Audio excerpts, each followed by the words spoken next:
All right, let's just dive straight into this explainer. We're going to transport ourselves to a spot that, honestly, it looks like the absolute perfect postcard of rural Japanese tranquility.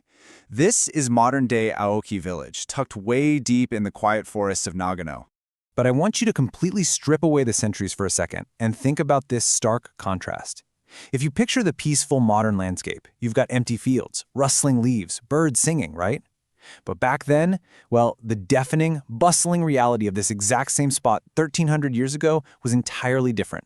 No cars, no sleepy little village. Instead, we're talking shouting government officials, galloping horses, heavily armed soldiers, and these absolutely massive tax caravans, just loaded down with silk, rice, and precious metals. So, to figure out why this quiet valley was once so incredibly loud, we kind of have to ask a pretty fundamental question. What actually unified ancient Japan? Now, if you're like most people, your brain probably immediately jumps to, legendary samurai, swinging swords and epic battles, or maybe those massive stone castles built by powerful warlords to dominate the landscape. But the truth? The truth is actually entirely different. It was roads, not armies. Back in the 7th and 8th centuries, the Japanese emperor set up the Ritsuryo state. This was a highly centralized government built on some really strict legal codes. But look, laws mean absolutely nothing if you literally can't enforce them across distant, rugged provinces, right? The emperor's grip on the nation relied completely on the creation of the 7 Great Roads. Section 1. Japan's Ancient Internet, the Tōsandō. So, a lot of history buffs know the famous Tokaido Road, but the Tōsandō was much, much older. It was this massive highway cutting straight from Kyoto, right through the central mountains of modern Gifu and Ganma, and stretching all the way up to the northern frontier of Honshu. And guys, this wasn't just some dusty little dirt path winding through the trees. No way.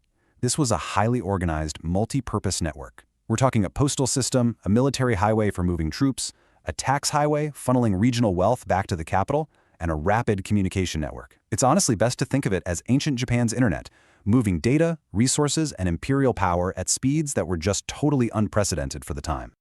Section 2. The Urano Relay Station. Okay, so why are we zooming in on Aoki Village specifically? Well, geography kind of chose it as this crucial, absolutely unavoidable choke point through the mountains. It provided a strategic crossing point between Ueda and Matsumoto for literally anyone traveling the Tōsandō. And right in the heart of this village sat Urano Station. Now, don't picture a modern train stop here. Ancient stations were more like, well, massive, heavily regulated highway rest stops. Imagine pulling into a hub that was simultaneously a horse exchange, a hotel, a post office, a customs office, and a super strict government checkpoint. If you close your eyes and listen to the past, you can almost hear the bells ringing, stable workers yelling out orders, and you can smell the thick smoke from cooking fires feeding hundreds of exhausted travelers and imperial officials. But I want you to focus on one very specific number, 15. The ancient Japanese government literally wrote the rulebook on how these stations had to operate, down to exactly how many horses each station was required to keep on hand.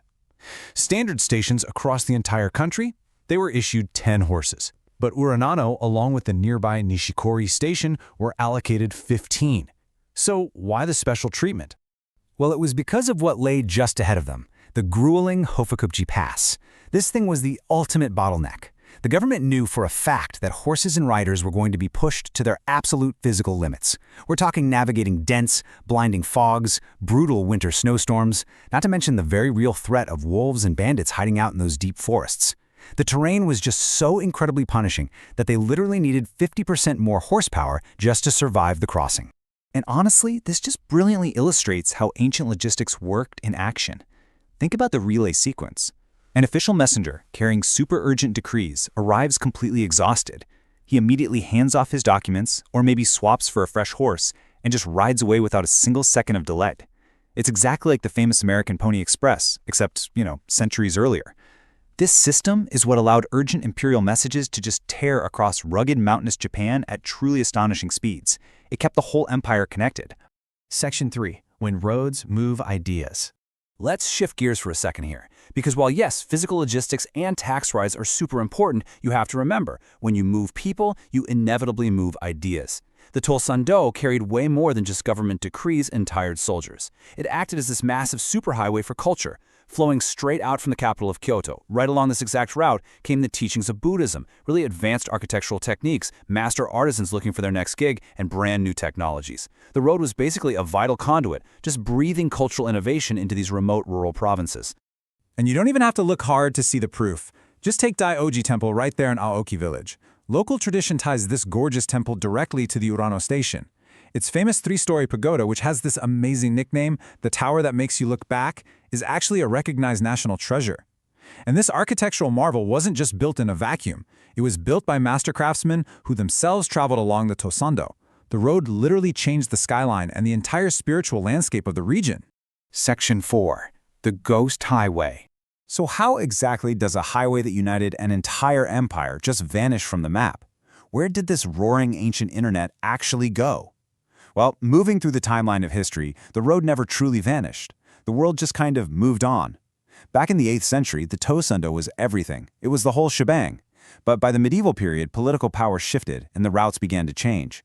Then, during the Edo period, new highways like the Nakasendo took priority. And of course, the modern era brought railways and paved roads that carved entirely new, faster paths right through the valleys. The old highway was simply forgotten. It got paved over in some spots, turned into muddy little farm tracks in others, or was just completely reclaimed by the deep forests of Aoki Village. When you stand in Aoki Village today, yeah, the landscape is incredibly quiet. But as we've seen, the history definitely is not. It's a pretty powerful reminder that history isn't just made by kings sitting in distant castles or by generals out on battlefields. History is carried by the roads that connect us all. It's literally the silent dirt under our feet that once pulsed with the lifeblood of an entire empire. So, I want to leave you with this thought as we wrap up our explainer today. The very next time you're out taking a walk through a quiet town, maybe listening to the bird song or just driving down some forgotten back road, I want you to look down. Think about those invisible layers of history right beneath your shoes. What forgotten empires are you walking over today?